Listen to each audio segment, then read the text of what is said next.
ओम श्री साईनाथाय नमः। आइए आज बाबा की परम कृपा से हम अध्याय 22 को आरंभ करेंगे। इस अध्याय में सर्प विष से रक्षा, श्री बाला साहेब मेरेकर, श्री बापू साहेब बूटी, श्री अमीर शक्कर, श्री हेमाड पंत, बाबा के विचार जैसे विषयों पर हम चर्चा करेंगे। आइए अब देखें बाबा की सर्प मारने पर सलाह। श्री साईं बाबा का ध्यान कैसे किया जाए। उस सर्वशक्तिमान की प्रकृति अगाध है, जिसका वर्णन करने में वेद और सहस्त्रमुखी शेषनाग भी अपने को असमर्थ पाते हैं। भक्तों की रुचि स्वरूप वर्णन से नहीं, उनकी तो दृढ़ धारणा है कि आनंद की प्राप्ति केवल उनके श्री चरणों से ही संभव है। उनके चरण कमलों के ध्यान के अतिरिक्त उन्हें अपने जीवन के सर्वोच्च लक्ष्य की प्राप्ति का अन्य मार्ग विदित ही नहीं। हेमाड पंत भक्ति और ध्यान का जो एक अति सरल मार्ग सुझाते हैं, वह है कि कृष्ण पक्ष के आरंभ होने पर चंद्रकलाएं दिन प्रतिदिन घटती जाती हैं तथा उनका प्रकाश भी क्रमशः क्षीण होता जाता है और अंत में अमावस्या के दिन चंद्रमा के पूर्ण विलीन रहने पर चारों ओर निशा का भयंकर अंधेरा छा जाता है। परंतु जब शुक्ल पक्ष का प्रारंभ होता है तो लोग चंद्र दर्शन के लिए अति उत्सुक हो जाते हैं। इसके बाद द्वितीया को जब चंद्र अधिक स्पष्ट नहीं होता, तब लोगों को वृक्ष की दो शाखाओं के बीच से चंद्र दर्शन के लिए कहा जाता है और जब इन शाखाओं के बीच उत्सुकता और ध्यानपूर्वक देखने का प्रयत्न किया जाता है तो दूर क्षितिज पर छोटी सी चंद्र रेखा के दृष्टिगोचर होते ही मन अति प्रफुल्लित हो जाता है। इसी सिद्धांत का अनुमोदन करते हुए हमें बाबा के श्री दर्शन का भी प्रयत्न करना चाहिए। बाबा के चित्र की ओर देखो, आह कितना सुंदर है। वह पैर मोड़कर बैठे हैं और दाहिना पैर बाएं घुटने पर रखा गया है। बाएं हाथ की उंगलियां दाहिने चरण पर फैली हुई हैं। दाहिने पैर के अंगूठे पर तर्जनी और मध्यमा उंगलियां फैली हुई हैं। इस आकृति से बाबा समझा रहे हैं कि यदि तुम्हें मेरे आध्यात्मिक दर्शन करने की इच्छा हो तो अभिमान शून्य और विनम्र होकर उक्त दो उंगलियों के बीच से वह मेरे चरण के अंगूठे का ध्यान करो। तब कहीं तुम उस सत्य स्वरूप का दर्शन करने में सफल हो सकोगे। भक्ति प्राप्त करने का यह सबसे सुगम पंथ है। अब एक क्षण श्री साईं बाबा की जीवनी का अवलोकन करें। साईं बाबा के वास से ही शिरडी तीर्थ स्थल बन गया है। चारों ओर से लोगों की भीड़ वहां दिन प्रतिदिन बढ़ने लगी है तथा धनी और निर्धन सभी को किसी न किसी रूप में लाभ पहुंच रहा है। बाबा के असीम प्रेम, उनके अद्भुत ज्ञान भंडार और सर्वव्यापकता वर्णन करने का सामर्थ्य किसे है। धन्य तो वही है जिसे कुछ अनुभव हो चुका है। कभी कभी वह ब्रह्म में निमग्न रहने के कारण दीर्घ मौन धारण कर लिया करते थे। कभी कभी वे चैतन्य घन और आनंद मूर्ति बन भक्तों से घिरे रहते थे। कभी दृष्टांत देते तो कभी हास्य विनोद किया करते थे। कभी सरल चित्त रहते तो कभी क्रुद्ध भी हो जाया करते थे। भक्तों को उनके मुखमंडल के अवलोकन, वार्तालाप करने और लीलाएं सुनने की इच्छाएं सदा अतृप्त ही बनी रहती थी। फिर भी हम फूले न समाते थे। जल वृष्टि के कणों की गणना की जा सकती है।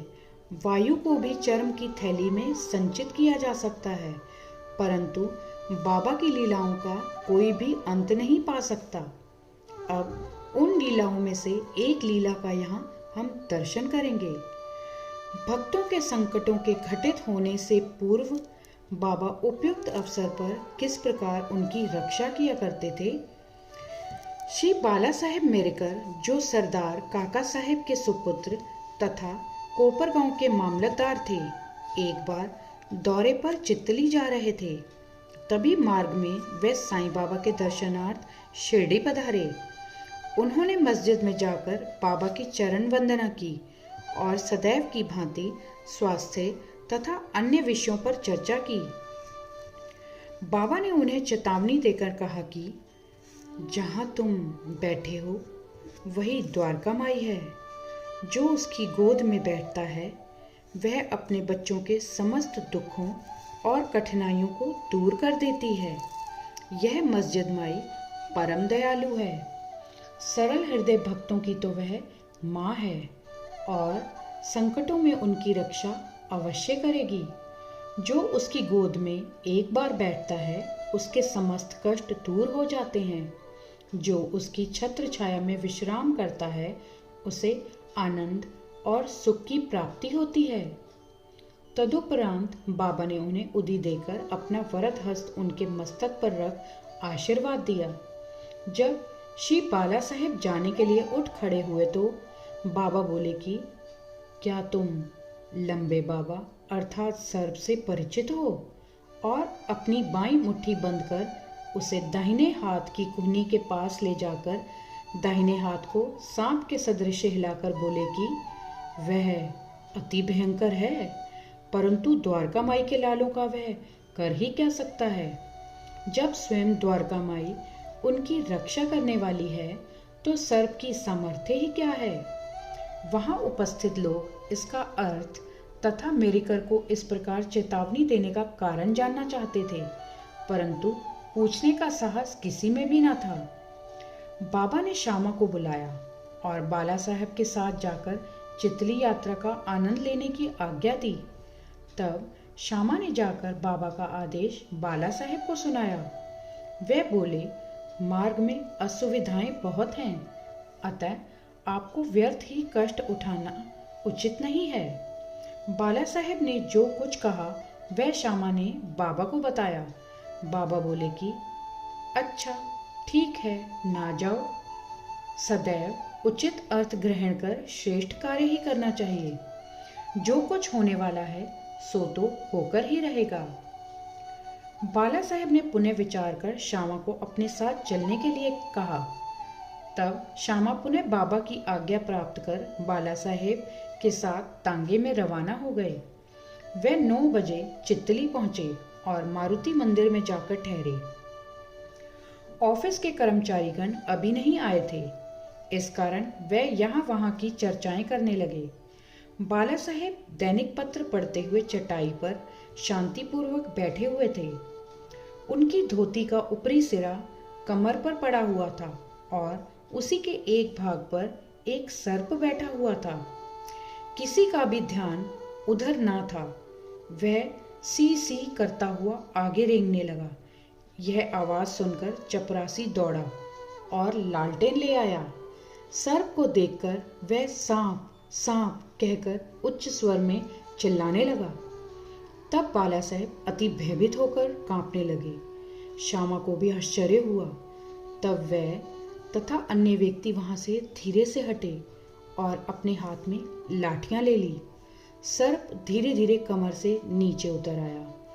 तब लोगों ने उसका तत्काल ही प्राणांत कर दिया।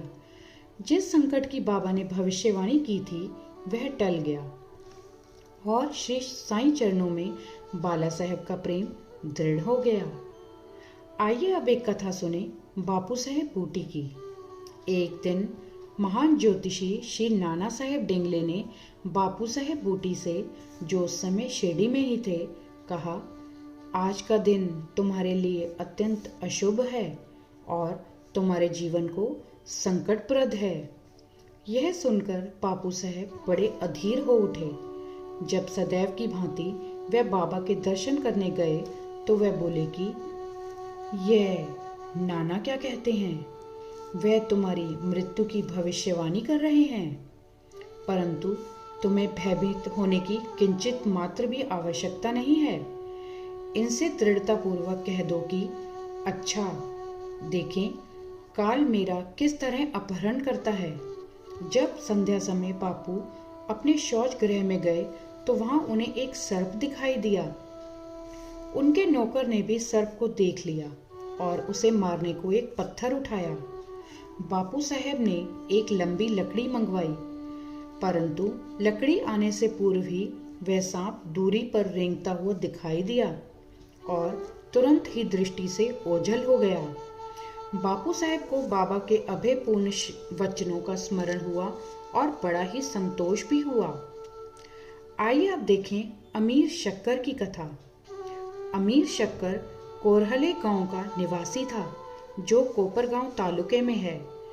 वह जाति का कसाई था और बांद्रा में दलाली का धंधा किया करता था। वह प्रसिद्ध व्यक्तियों में से एक था। एक बार वह गठिया रोग से अधिक कष्ट पा रहा था।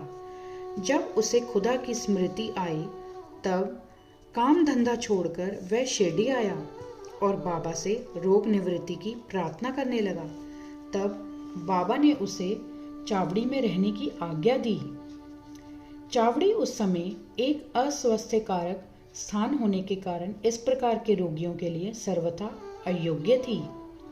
गांव का अन्य कोई भी स्थान उसके लिए बेहतर होता, परंतु बाबा के शब्द तो निर्णयात्मक तथा मुख्य औषधि स्वरूप थे। बाबा ने उसे मस्जिद में न आने दिया और चावड़ी में ही रहने की आज्ञा दी। वहां उसे बहुत लाभ हुआ। बाबा प्रातः और सायंकाल चावड़ी से निकलते थे तथा एक दिन के अंतर से जुलूस के साथ वहां आते और वहीं विश्राम किया करते थे। इसलिए अमीर को बाबा का सानिध्य सरलता पूर्वक प्राप्त हो जाया करता था। अमीर वहां पूरे 9 मास रहा। जब किसी अन्य कारणवश उसका मन उस स्थान से ऊब गया, तब रात्रि में वह चोरी से उस स्थान को छोड़कर कोपरगांव की धर्मशाला में जा ठहरा। वहां पहुंचकर उसने वहां एक फकीर को मरते हुए देखा, जो पानी मांग रहा था। अमीर ने उसे पानी दिया, जिसे पीते ही उसका देहांत हो गया। अब अमीर किंग कर्तव्य विमूढ़ हो गया। उसे विचार आया कि अधिकारियों को इसकी सूचना दे दूं तो मैं ही मृत्यु के लिए उत्तरदायी ठहराया जाऊंगा, और प्रथम सूचना पहुंचाने के नाते कि मुझे अवश्य इस विषय की अधिक जानकारी होगी, सबसे प्रथम मैं ही पकड़ा जाऊंगा। तब बिना आज्ञा शिरडी छोड़ने की उतावली पर उसे बड़ा पश्चाताप हुआ। उसने बाबा से मन ही मन प्रार्थना की और शिरडी लौटने का निश्चय कर उसी रात्रि बाबा का नाम लेते हुए पांव फटने से पूर्व ही शिरडी वापस पहुंचकर चिंता मुक्त हो गया। फिर वह चावड़ी में बाबा की इच्छा और आज्ञा अनुसार ही रहने लगा और शीघ्र ही रोग मुक्त हो गया। एक समय ऐसा हुआ कि अर्धरात्रि को बाबा ने जोर से पुकारा, ओ अब्दुल, कोई दुष्ट प्राणी मेरे बिस्तर पर चढ़ रहा है। अब्दुल ने लालटेन लेकर बाबा का बिस्तर देखा, परंतु वहां कुछ भी न दिखाया। बाबा ने ध्यानपूर्वक सारे स्थान का निरीक्षण करने को कहा और वह अपना सटका भी जमीन पर पटकने लगे। बाबा की यह लीला देखकर अमीर ने सोचा कि हो सकता है कि बाबा को किसी सांप के आने की शंका हुई हो। दीर्घ काल तक बाबा की संगति में रहने के कारण अमीर को उनके शब्दों और कार्यों का अर्थ समझ में आ गया था। उन्होंने अपने बिस्तर के पास कुछ रेंगता हुआ देखा। तब उन्होंने अब्दुल से बत्ती मंगवाई और एक सांप को कुंडली मारे हुए वहां बैठे देखा, जो अपना फन हिला रहा था। फिर वह सांप तुरंत ही मार डाला गया। इस प्रकार बाबा ने सामयिक सूचना देकर अमीर के प्राणों की रक्षा की। आइए अब सुने हेमाडपंत, बिच्छू और सांप की रोचक कथा। पहली कथा। बाबा की आज्ञानुसार काका साहेब दीक्षित श्री एकनाथ महाराज के 2 ग्रंथों भागवत और भावार्थ रामायण का नित्य पारायण किया करते थे। एक समय जब रामायण का पाठ हो रहा था, तब श्री हेमाडपंत भी श्रोताओं में सम्मिलित थे। अपनी माँ के आदेशानुसार किस प्रकार हनुमान ने श्री राम की महानता की परीक्षा ली, यह प्रसंग चल रहा था। सब श्रोताजन मंत्र मुक्त हो रहे थे तथा हेमाडपंत की भी वही स्थिति थी। पता नहीं कहां से एक बड़ा बिच्छू उनके ऊपर आ गिरा और उनके दाहिने कंधे पर बैठ गया, जिसका उन्हें कोई भान तक न हुआ। ईश्वर को श्रोताओं की रक्षा स्वयं करनी पड़ती है। अचानक ही उनकी दृष्टि कंधे पर पड़ गई। उन्होंने उस बिच्छू को देख लिया। वह मृत प्राय सा प्रतीत हो रहा था, मानो वह भी कथा के आनंद में तल्लीन हो। हरी इच्छा जानकर उन्होंने श्रोताओं में बिना विघ्न डाले उसे अपनी धोती के दोनों सिरे मिलाकर उसमें लपेट लिया और दूर ले जाकर बगीचे में छोड़ दिया। दूसरी कथा। एक अन्य अवसर पर संध्या समय काका साहब वाड़े के ऊपरी खंड में बैठे हुए थे। तभी एक सांप खिड़की की चौखट के एक छिद्र में से भीतर घुस आया और कुंडली मारकर बैठ गया। बत्ती लाने पर पहले तो वह थोड़ा सा चमका, फिर वहीं चुपचाप बैठा रहा और अपना फन हिलाने लगा। बहुत से लोग छड़ी और डंडा लेकर वहां दौड़े, परंतु वह एक ऐसे सुरक्षित स्थान पर बैठा था जहां उस पर किसी के प्रहार का कोई भी असर ही ना पड़ता था। लोगों का शोर सुनकर वह शीघ्र ही उसी छिद्र में से अदृश्य हो गया। तब कहीं सब लोगों की जान में जान आई। आइए इस विषय पर बाबा के विचार क्या हैं यह जानें। एक भक्त मुक्ताराम कहने लगा कि चलो अच्छा ही हुआ जो एक जीव बेचारा बच गया। श्री हेमाडपंत ने उसकी अवहेलना कर कहा कि सांप को मारना ही उचित है। इस कारण इस विषय पर वाद विवाद होने लगा। एक का मत था कि सांप तथा उसके सदृश जंतुओं को मार डालना ही उचित है, किंतु दूसरे का इसके विपरीत मत था। रात्रि अधिक हो जाने के कारण किसी निष्कर्ष पर पहुंचे बिना ही उन्हें विवाद स्थगित करना पड़ा। दूसरे दिन यह प्रश्न बाबा के समक्ष लाया गया। तब बाबा निर्णयात्मक वचन बोले कि सब जीवों में और समस्त प्राणियों में ईश्वर का वास है। चाहे वह सांप हो या बिच्छू, वह ही इस विश्व के नियंत्रण करता है और सब प्राणी सांप, बिच्छू इत्यादि उनकी आज्ञा का ही पालन किया करते हैं। उनकी इच्छा के बिना कोई भी दूसरों को हानि नहीं पहुंचा सकता। समस्त विश्व उनके अधीन है तथा स्वतंत्र कोई भी नहीं है। इसलिए हमें सब प्राणियों से दया और स्नेह करना चाहिए। वैमनस्य या संहार करना छोड़कर शांत चित्त से जीवन व्यतीत करना चाहिए। ईश्वर सबका ही रक्षक है। श्री सद्गुरु साईनाथार्पणमस्तु। शुभम भवतु। सप्ताह पारायण तृतीय विश्राम संपूर्ण। अध्याय 22 संपूर्णम। ओम साई राम।